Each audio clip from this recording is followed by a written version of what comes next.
Hello and welcome दोस्तों। आज बात करेंगे क्रिमिनल केस ट्रायल की। आज जानेंगे एफआईआर से लेके जजमेंट तक का सारा प्रोसेस। आइए शुरू करते हैं। क्रिमिनल केस ट्रायल दो प्रकार के होते हैं। एक वो जो एफआईआर के आधार पर होता है और दूसरा कंप्लेंट के आधार पर होता है, जिसके लिए हम धारा 156 क्लोज 3 सीआरपीसी के तहत एफआईआर के लिए कोर्ट का दरवाज़ा खटखटाते हैं, कोर्ट में जाते हैं। आज यहाँ हम पुलिस द्वारा की गई एफआईआर के आधार पर जो क्रिमिनल केस ट्रायल बनता है उसकी बात करेंगे। तो आइए शुरू करते हैं। सबसे पहले दोस्तों, क्राइम की सूचना पुलिस को दी जाती है। जो शिकायत करके या मिलके या किसी भी प्रकार से क्राइम की सूचना पुलिस को दी जाती है, यानी कि क्राइम के बाद सबसे पहला काम होता है क्राइम की सूचना पुलिस को देना। जो सूचना देता है वह व्यक्ति शिकायतकर्ता कहलाता है और जो क्राइम से प्रभावित होता है वह व्यक्ति विक्टिम कहलाता है, यानी कि पीड़ित कहलाता है। और यहाँ एक बात और बता देना चाहता हूँ मैं आप लोगों को यहाँ कि शिकायत देने वाला व्यक्ति पीड़ित नहीं भी हो सकता। जैसे कोई व्यक्ति जिसने सिर्फ क्राइम होते देखा है लेकिन वह व्यक्ति उस क्राइम का हिस्सा नहीं है, फिर भी वह व्यक्ति शिकायतकर्ता हो सकता है, ना कि पीड़ित। और कई लोगों के मन में यह सवाल भी आता है, क्या पुलिस भी शिकायतकर्ता हो सकती है? तो यहाँ मैं आपको बता दूँ कि बिल्कुल सही, पुलिस भी शिकायतकर्ता हो सकती है। जैसे कोई पुलिस ऑफिसर गश्त पर है और वो क्राइम होते हुए देखता है या देख ले तो शिकायतकर्ता हो सकता है, वह पुलिस ऑफिसर भी शिकायतकर्ता हो सकता है। इसके अलावा यदि पुलिस को अपने किसी मुखबिर से कोई गुप्त सूचना मिलती है या फिर कोई अपनी पहचान बताए बिना पुलिस को सूचना दे तो उस क्राइम में भी पुलिस ऑफिसर ही शिकायतकर्ता कहलाएगा। सूचना मिलने के बाद बात आती है एफआईआर दर्ज करने की। एफआईआर दर्ज करने के लिए सीआरपीसी सेक्शन 154 में पुलिस इन्वेस्टिगेशन करती है। जब भी पुलिस को कोई सूचना मिलती है तो पुलिस का पहला काम होता है धारा 154 सीआरपीसी में एफआईआर को रजिस्टर करना। यदि समय के अभाव में घटनास्थल पर पहुंचना, मौका पर पहुंचना ज़रूरी है तो पुलिस पहले मौका पर जाकर हालात को काबू में करेगी, उसके बाद एफआईआर रजिस्टर करेगी। इसके बाद अगला कार्य पुलिस द्वारा किया जाता है वो है मेडिकल टेस्ट करवाना, यानी कि पुलिस द्वारा शिकायतकर्ता या पीड़ित का मेडिकल करवाया जाता है। पुलिस एफआईआर से पहले या बाद में जैसा भी उचित समझे वह शिकायतकर्ता या पीड़ित का मेडिकल टेस्ट करवाती है। सबसे पहले शिकायतकर्ता या आरोपी दोनों पार्टियों को मेडिकल के लिए किसी भी नज़दीकी अस्पताल में, चाहे वो सरकारी हो या प्राइवेट हो, हॉस्पिटल में लेकर जाती है, वहाँ पर उनका मेडिकल करवाती है। इसके बाद बात आती है अरेस्ट की या पुलिस बेल की या जमानत की, यानी कि पुलिस सबसे पहले आरोपी को अरेस्ट करके उसके किसी भी परिचित को, जानकार को उसके अरेस्ट होने की जानकारी देती है।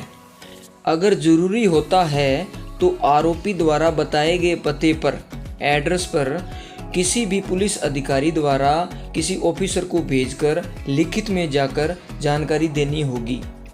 यहाँ आप लोगों को मैं यह भी बता दूं कि यदि पुलिस को लगता है कि जिस धारा में आरोपी पर केस बनता है वह धारा जमानती है तो पुलिस द्वारा आरोपी व्यक्ति को पुलिस थाने में ही जमानत पर छोड़ दिया जाएगा।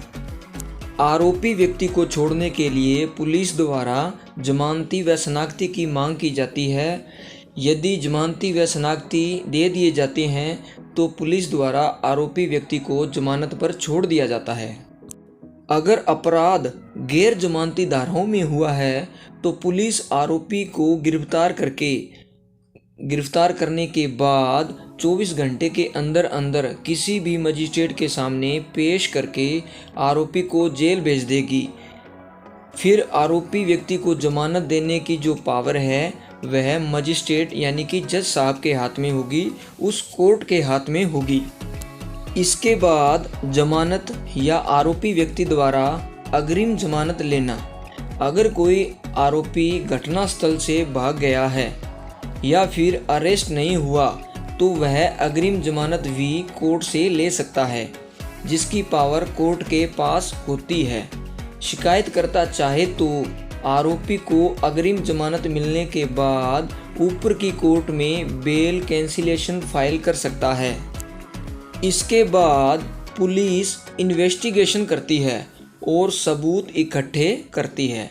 एफआईआर रजिस्टर होने के बाद पुलिस का काम होता है कि वह केस की निष्पक्ष जांच करे और रिपोर्ट फाइल करे। केस का इंचार्ज आईयू यानी कि इन्वेस्टिगेशन ऑफिसर होता है, वही संपूर्ण केस की जांच करता है। वह घटना की जगह का नक्शा बनाता है, जरूरी डॉक्यूमेंट्स व्यक्तियों से, डिपार्टमेंट आदि से वही इकट्ठा करता है, गवाहों के बयान धारा 161 सीआरपीसी में दर्ज करता है। इसके अलावा जो और भी कोई प्रक्रिया बनती है वो सारी प्रोसीडिंग आयु द्वारा की जाती है। इसके बाद बात आती है चार्जशीट, डिस्चार्ज शीट इत्यादि की। यानी कि अगर आयु अपनी इन्वेस्टिगेशन ऑफिसर अपनी इन्वेस्टिगेशन में यह पाता है कि शिकायतकर्ता की शिकायत झूठी है और आरोपी व्यक्ति बिल्कुल निर्दोष है तो वह कोर्ट में डिस्चार्ज शीट यानी कि discharge summary FR report court में फाइल करके केस को ख़त्म कर सकता है। लेकिन ऐसे में यदि कोर्ट चाहे तो केस को शिकायतकर्ता या केस के किसी पीड़ित की प्रोटेस्ट पिटीशन पर चला सकती है। यदि ऐसा नहीं होता और आरोपी व्यक्ति के खिलाफ सबूत है तो आरोपी के खिलाफ कोर्ट में चार्जशीट फाइल कर दी जाती है। फिर कोर्ट में क्रिमिनल केस ट्रायल चलता है। किसी भी क्रिमिनल केस ट्रायल में चार्जशीट फाइल करने की समय सीमा 60 दिन या 90 दिन होती है, जो केस की धाराओं पर निर्भर करती है।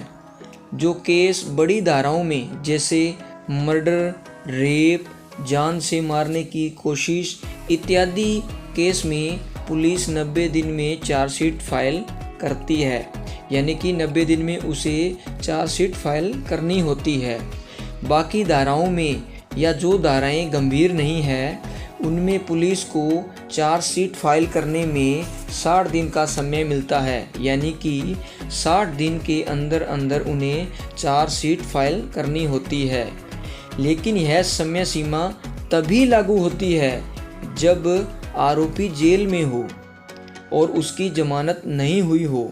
अगर आरोपी व्यक्ति जमानत पर है तो पुलिस चार्जशीट फाइल करने में ज़्यादा से ज़्यादा समय लगा सकती है और यह समय सीमा कई महीनों, कई सालों तक की भी हो सकती है।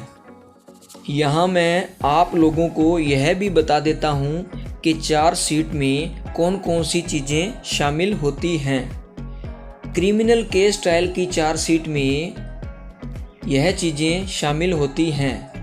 नंबर 1, दोनों पार्टियों जैसे शिकायतकर्ता या आरोपी व्यक्ति का नाम पता। नंबर 2, केस की सूचना की प्रकृति कि केस की सूचना कैसे मिली। नंबर 3, शिकायतकर्ता की शिकायत की प्रति यानी कि शिकायत की कॉपी।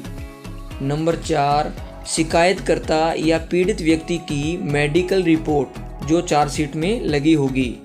नंबर 5, आरोपी की गिरफ्तारी या बेल से संबंधित पेपर जो चार्जशीट में लगे होंगे।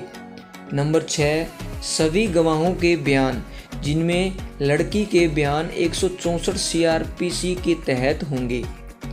नंबर 7 मुंह का नक्शा जो आयु द्वारा बनाया गया था।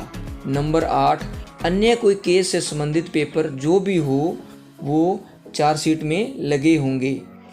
कोर्ट में चार्जशीट फाइल करने के बाद अब बात करेंगे कोर्ट में क्रिमिनल केस ट्रायल की। जैसे ही कोर्ट में चार्जशीट फाइल की जाती है आईओ द्वारा यानी कि इन्वेस्टिगेशन ऑफिसर द्वारा, तो आरोपी पर क्रिमिनल केस ट्रायल शुरू हो जाता है। सबसे पहले आरोपी को सम्मन द्वारा बुलाया जाता है और चार्जशीट की कॉपी दी जाती है।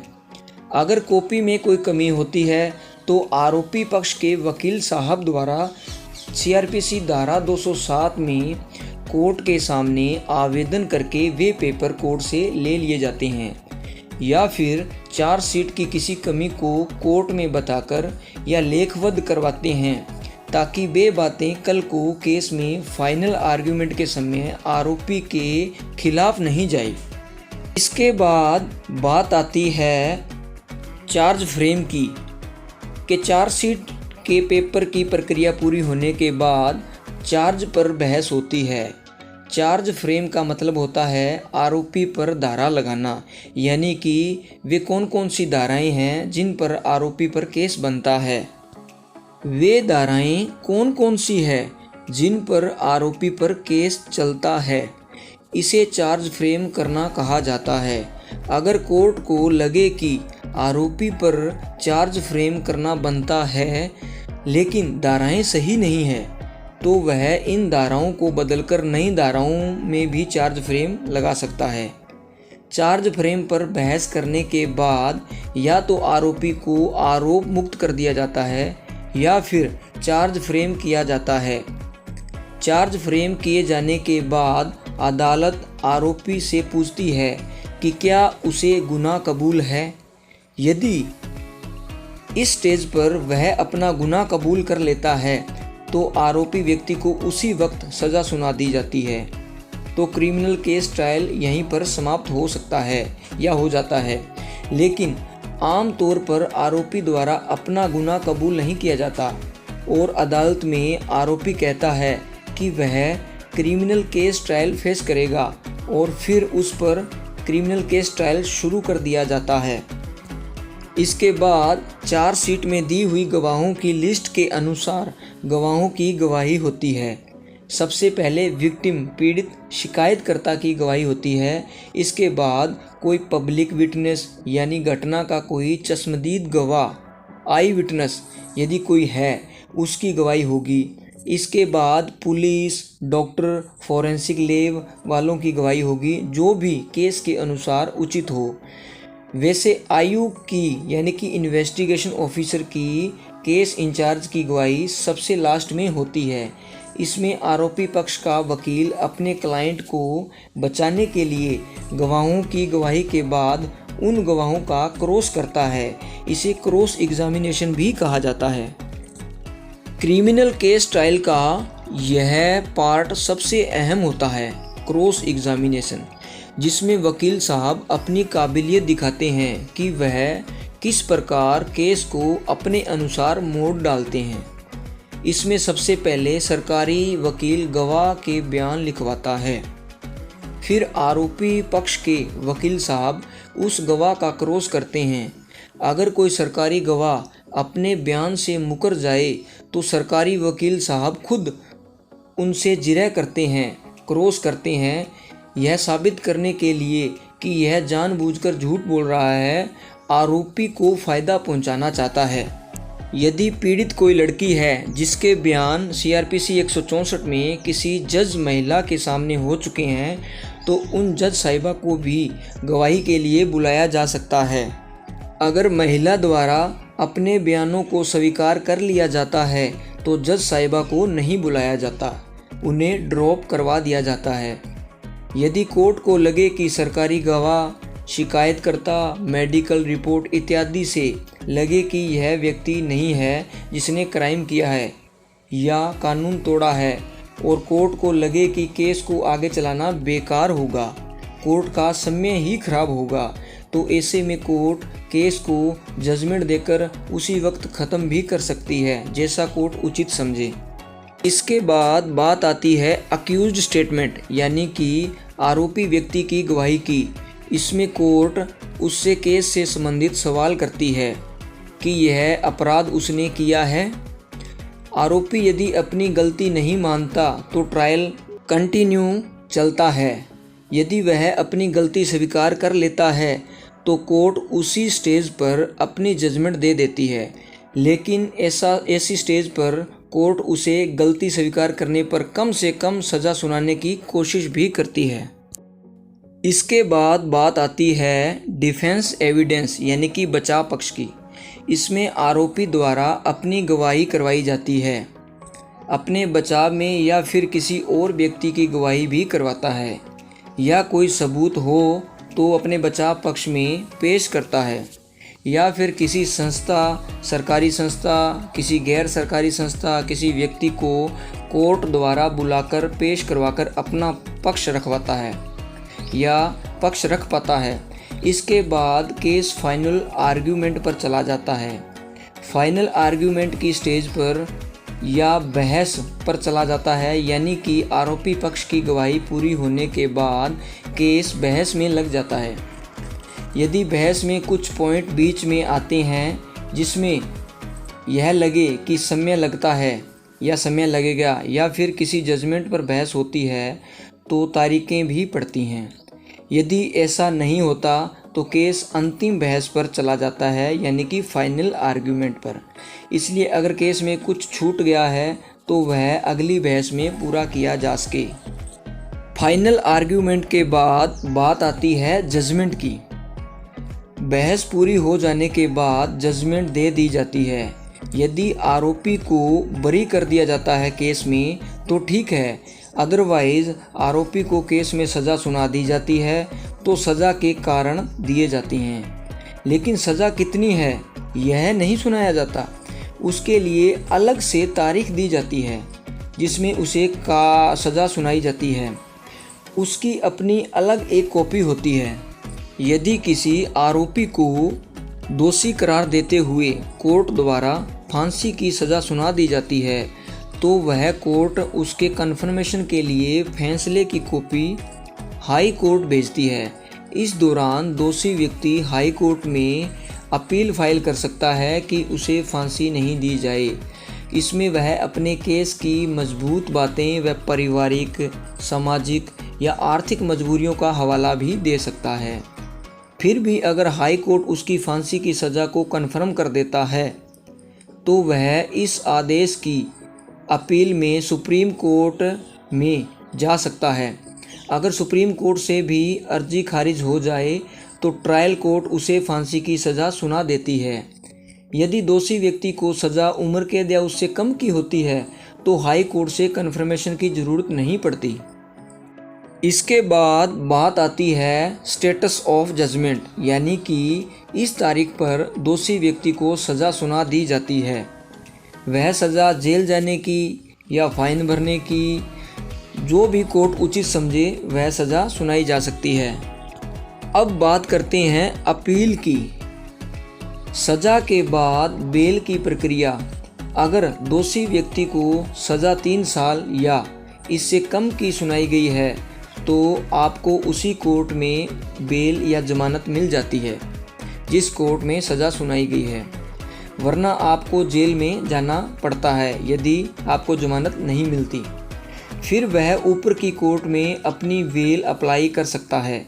अगर बेल मजिस्ट्रेट की कोर्ट से मिली है तो आपको अपील के लिए 30 दिन का समय मिलता है, यानी कि 30 दिन में आप अपील कर सकते हैं। अगर सेशन कोर्ट आपकी ट्रायल कोर्ट रही है तो आपकी अपील का समय 45 दिन से लेकर 60 दिन का होता है। यह केस पर निर्भर करता है। अगर आपको ट्रायल कोर्ट से सज़ा मिलती है या मिली है तो आप ऊपर की कोर्ट में, जैसे session court, high court, supreme court, जो भी हो वहाँ अपील कर सकते हैं। अगर शिकायतकर्ता को लगे कि आरोपी बरी हो गया है या फिर उसे सज़ा कम मिली है तो ऊपर की कोर्ट में उसे ज़्यादा सज़ा दिलाने की अपील भी की जा सकती है।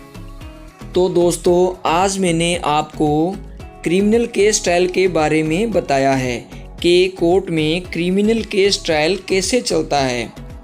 तो दोस्तों, आज मैंने आपको इजी लैंग्वेज में एफआईआर से लेके जजमेंट तक और अपील इन सब के बारे में पूरा प्रोसेस, पूरी प्रक्रिया बताई है। आप लोगों से एक रिक्वेस्ट है कि मेरे चैनल BRB नॉलेज पॉइंट को सब्सक्राइब करें और ज़्यादा से ज़्यादा शेयर करें ताकि लोगों को कानून की जानकारी मिल सके, और नोटिफिकेशन को ऑन करें ताकि आप लोगों तक मेरे नए नए वीडियोस, कानून की जानकारियाँ पहुँचती रहे। Thanks for watching my YouTube channels.